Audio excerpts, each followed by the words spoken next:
On day 5 of their trip, the Michigan student athletes traveled to Da Nang on Vietnam's eastern shore. They spent time at the Center for Victims of Agent Orange. Rehabilitation, recreational activities, and vocational training are offered to those affected.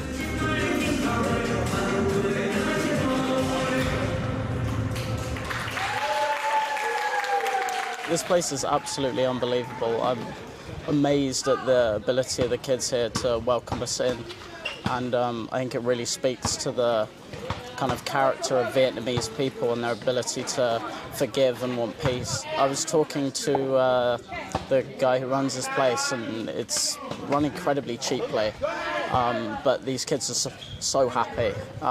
So yeah, it's really incredible, really incredible.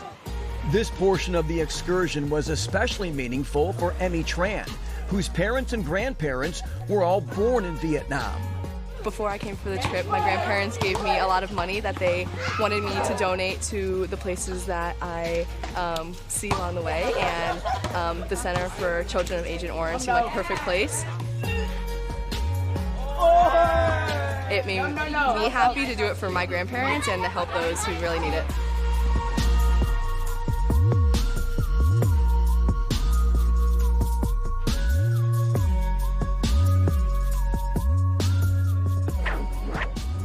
Today you don't see those photos, pay more attention when you are in Ho Chi Minh City and look at those photos.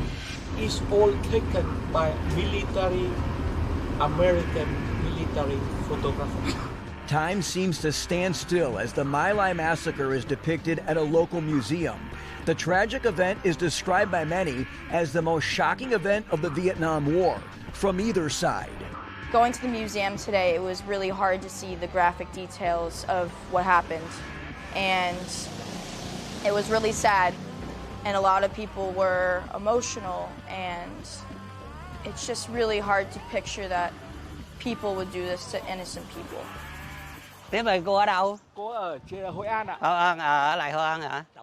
The group even met with the survivor of the massacre. It was really powerful to hear his story and learn about what he experienced. I did have family members who were in the Vietnam War, and while they weren't in the My Lai massacre, I felt like they were on the front lines so they could kind of relate to their experiences.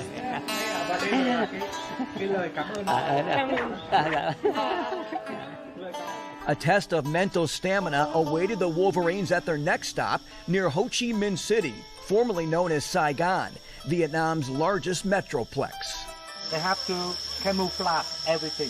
The Cu Chi tunnels are an extensive underground network dug by the Viet Cong and were used by soldiers to house troops, transport communications and supplies, and mount surprise attacks. Exploring them feels like the underbelly of a psychological thriller. Oh my God, I would never go down there. Those were a little narrow. They kept going down. Had to crawl a little bit down there. My width of my shoulders definitely aren't built for that, is what I learned. I'm very glad I did it. I was shaking a little bit through there, a little claustrophobic, but we're through. I get claustrophobic, so anytime they paused, I got so scared. I wanted to go back, but there's no return. So, I mean, I made it, so I feel like a champ, but that's just crazy. It's crazy, and it makes me think how long were they down there for, and I don't know how they did it. It was unbelievable to be in the tunnels. It was very narrow, hard to breathe. Like you start panicking a little bit just because it's pitch black and you're just completely surrounded by the tunnels without knowing when it's going to end. It's just absolutely amazing that people were able to do that and live like that during the war.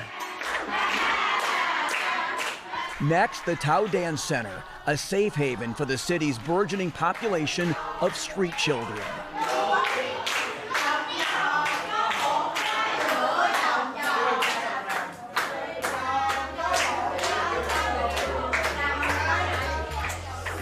On the final segment of our Let's Go Do Vietnam series, the athletes tell us how the trip opened their minds and impacted their lives. For MGO Blue TV, I'm Ed Kongursky.